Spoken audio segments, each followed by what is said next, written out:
Kunjungan Presiden Prabowo Subianto ke Cina tak hanya menghasilkan kesepakatan yang menguntungkan bagi kedua negara, tapi juga menuai kontroversi.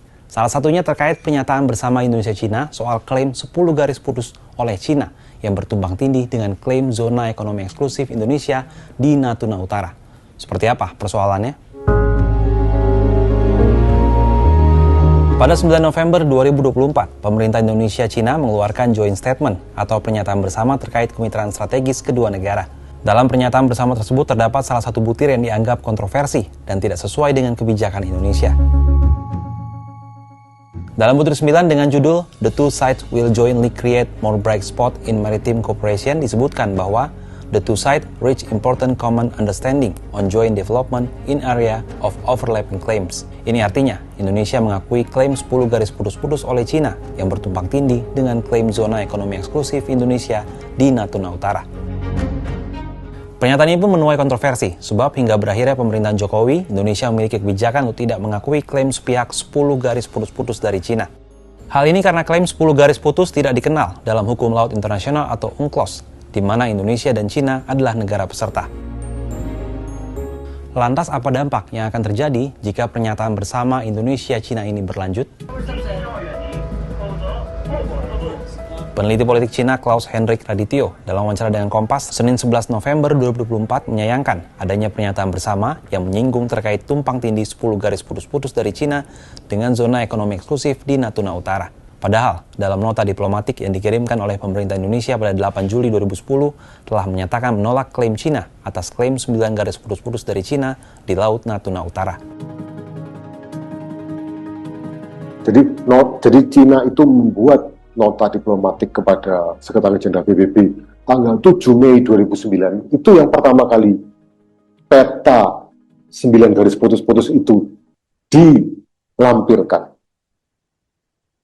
Itu yang pertama kali Cina secara internasional, secara resmi, dia menyatakan klaim di Laut Cina Selatan.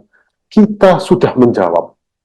Kita mengatakan bahwa klaim itu tidak sesuai dengan hukum laut internasional tahun 1980.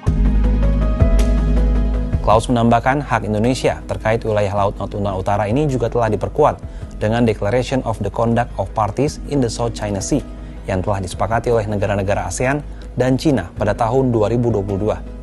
Jika hal ini tidak mendapat perhatian serius dari pemerintah, maka akan merugikan Indonesia.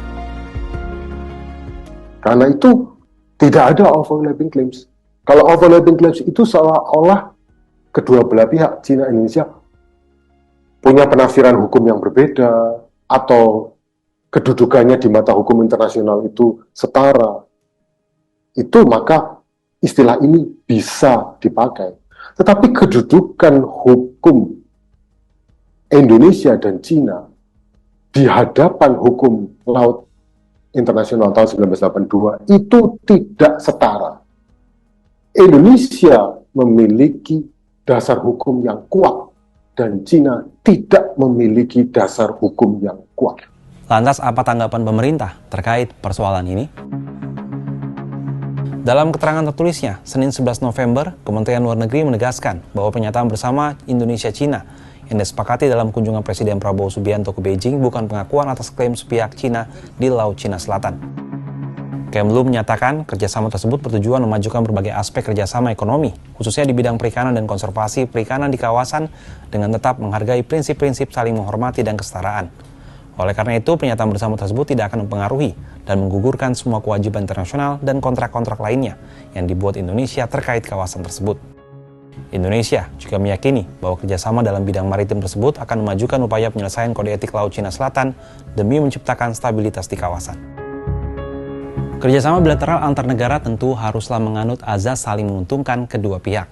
Jika ada poin-poin dalam kerjasama yang dianggap merugikan salah satu pihak, tentu harus menjadi perhatian bersama agar bisa diperbaiki.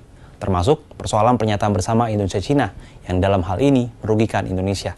Pemerintah harus mengambil sikap untuk meluruskan persoalan ini. Kalau menurut sahabat Kompas gimana? Apakah langkah yang harus diambil pemerintah terkait persoalan ini?